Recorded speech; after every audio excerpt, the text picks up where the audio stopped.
মোৰ চিৰ নমস্য বন্ধু বান্ধৱীসকল, মোৰ আন্তৰিক ওলগ আৰু স্বাগতম জনাইছোঁ।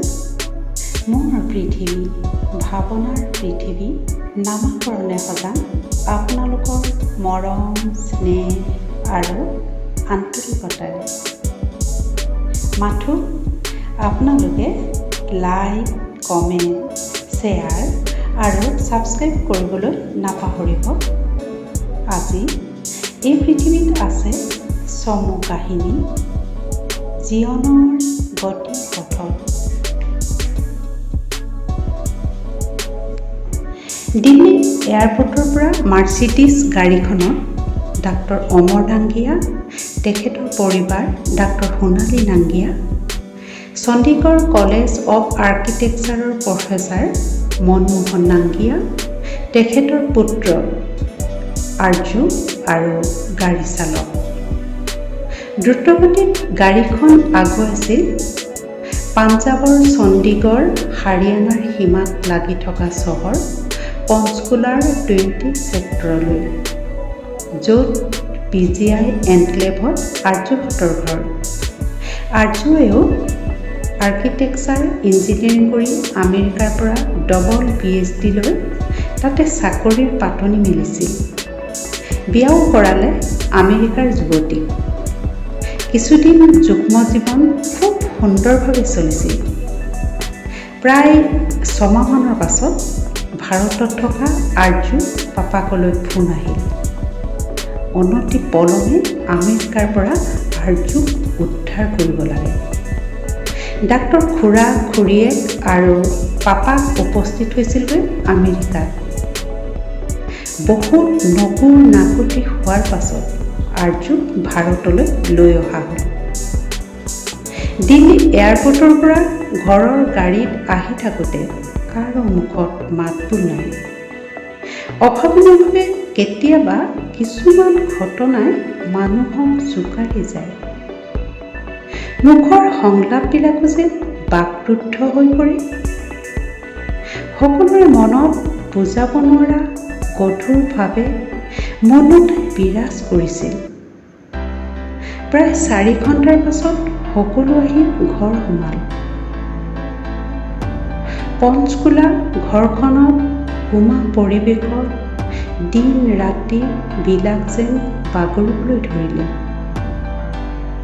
পকা কঁঠাল ঘৰৰ ভিতৰত ঢাকি ৰাখিলেও তাৰ গোন্ধ চাৰিওফালে বিয়পি পৰে। আৰ্জুৰ তেতিয়া বিশেষ একো আৰ্থিক পথ নথকাত পাপাকৰ বোজা হৈ পৰিছিল। তাতে পাপাকে অৱসৰ ল'লে কেইবছৰমান হৈ গ'ল। আৰ্জুৱে যিকোনো মুহূৰ্ততে পাপাকৰ পৰা টকা নিবলৈ ধৰিলে। পাপাকে কোৱাৰ পাছতো আৰ্জুৱে ভাৰতৰ ক'তো চাকৰি নিবিচাৰিলে। আমেৰিকাত বিয়া হোৱা যুৱতীয়ে মাৰ ধৰ কৰা বুলি আৰ্জুক পুলিচত দিয়ালে। অৱশেষত দুয়োটাই নিজাত আসক্ত হৈ যুৱতীয়ে সকলো লুটি উদ্ধাৰ হ'ল। এজন উচ্চ ডিগ্ৰীধাৰী পৰিয়ালে কি বুজাব? উপায় নাপাই পৰিয়ালৰ লোকে আৰ্জুৰ পুনৰ বিবাহৰ কাৰণে যুঁজা কৰিলে। কিজানি পুত্ৰৰ স্বভাৱ সলনি হ'ব পাৰে। এইবাৰ কানাডাৰ ছোৱালীক ঠিক কৰি বিয়া হৈ গ'ল। পাঞ্জাৱীসকলৰ বিদেশ মানে কানাডা। সেয়েহে ভাৰতৰ দ্বিতীয় পাঞ্জাৱ কানাডা বুলি ক'লে ভুল কোৱা নহয়। ব্যৱসায় বা খেতি-বাতি, চাকৰি বিভিন্ন কাৰণত পাঞ্জাৱীসকল কানাডালৈ যাবই। কানাডাৰ বোৱাৰী বিন্দুৱে পৰিয়ালৰ সকলোৰে মৰম আদৰৰ মাজত সোমাই আপোন কৰি ল'লে। বহল দৃষ্টিভংগী, উদাৰ মনৰ গৰাকী বিন্দু সকলো দিশতে পাকৈত আছিল। সংস্কাৰ থকা পৰিয়ালৰ পৰা ওলাই অহা বিন্দুৰ গাত কোনোদিন মই ভাৱ নাছিল। তথাপি কিয় জানো বিন্দু আৰু আৰ্জুৰ মাজত নিমিলা অংক হৈ পৰিল। বহুমতে ভাত মেলা পাতালে যাওঁ। এদিন বিন্দু যি বাটেৰে মাকৰ ঘৰলৈ গ'ল ঘূৰি আৰু নাহিল। লগত লৈ গ'ল হীৰা মুকুতা সোণৰ গহনাৰ সম্পদবিলাক। বিন্দুৱে যি সপোন দেখি সেইখন ঘৰত ভৰি থৈছিল তাই ভবাৰ দৰে আছিল জানো? আৰ্যু নাংগিয়া M.Tech কৰি ডবল PhD ল'লে জানো উপযুক্ত বুলি ক'ব পাৰি? জীৱন সংগী হিচাপে কিমান যোগ্য? নিচাসক্ত এজনৰ লগতো গোটেই জীৱন বিসৰ্জন দিব নোৱাৰি। বিন্দুৱে যিমান পাৰে তাই সাধ্য অনুসৰি চেষ্টা কৰিছিল, কিন্তু অৱশেষত সিদ্ধান্ত ল'লে তাই আৰু সেইখন ঘৰত উশাহ ল'ব নোৱাৰে। আৰ্যু নৰ্মেল নহয়। ঘৰখনৰ মতে আমেৰিকাত থকাৰ পৰা আৰ্যুৰ আচৰণত পৰিৱৰ্তন হৈছিল।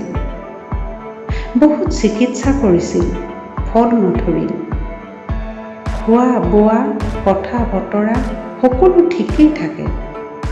কেতিয়াবা কেতিয়াবা আচহুৱা আচৰণে তিক্ত কৰি পেলায়। চিগাৰেট নিচা পালে খুচি হৈ পৰে।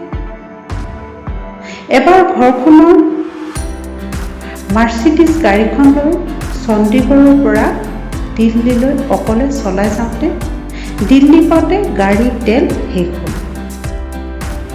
ৰাস্তাতে গাড়ী এৰি থৈ মানুহ নাপাত্তা হ'ল। দিল্লী থানাৰ পৰা ঘৰলৈ ফোন আহিল। দুদিনৰ পাছত আৰ্যুৱে নিজে আহি ঘৰ ওলালহি। গাড়ীখন তেতিয়া দিল্লী থানাত। প্ৰায়ে গাড়ী বাইক নিজৰ খেয়াল খুচিমতে চলাই ৰাস্তাত এৰি অহা নজিৰ দেধাৰ আছে।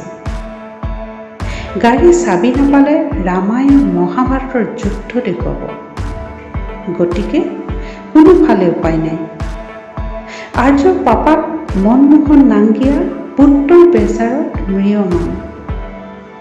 জীৱনৰ শেষৰ ছোৱাত চকুৰ আগতে সফল পুতেকৰ অভিনয়ৰ পথ পৰিৱৰ্তন কৰা অকামিলা কাৰ্যবিলাকে দেউতাকে যেন দৰ্শক হৈ চাব লগা হয়। আনহাতে মনমোহন নাংগিয়াৰ দুইটা কিডনী ডেমেজ হৈ পৰিছে। প্ৰায় নাৰ্ছিং হোম অহা যোৱা কৰি জীৱনটো পাৰ কৰিছে। তেখেতৰ এতিয়া ৭৫ বছৰ বয়সে বিদায় ল'লে। বুকুত যেন কাকো বুজাব নোৱাৰা এবুকু বুজা লৈ ফুৰিছে। আলপৈচান ধৰা মানুহগৰাকী মঞ্জুৱে সেইখন ঘৰত তৃতীয় প্ৰজন্ম আৰ্যুকো চোৱা চিতা কৰে। মঞ্জু অবিহনে সেই ঘৰখন অচল হৈ পৰিব। মঞ্জুৱে নিজৰ জীৱন জলাঞ্জলি দি সেই ঘৰখনত খুব নিষ্ঠাৰে নিজৰ সেৱা আগবঢ়াই আহিছে। তাইৰ নামত 2 BHK এটা ফ্লেটো কিনি ভাড়া দি তাইৰ নামত টকা জমা কৰি থৈছে ঘৰৰ গৰাকীয়ে। তথাপি একমাত্ৰ পুত্ৰৰ মায়াত মনমোহন নাংগিয়া বন্দী।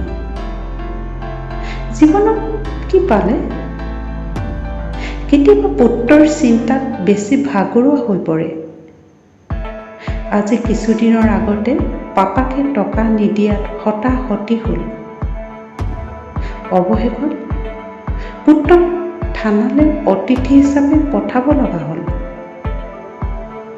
শেষত হাজাৰ হ'লেও নিজৰ পুতেক।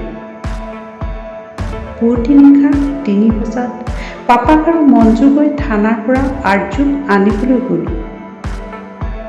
থানাৰ পৰা ওলায়ে পাপাকক আৰু মঞ্জুৰ ভৰিত ধৰি আৰ্যুৱে ভৱিষ্যতে ভুল নকৰাৰ প্ৰতিশ্ৰুতি দিলে। জীৱনে মাথো জীৱনৰ সংগীকেহে বিচাৰে, সম্পত্তি নহয়।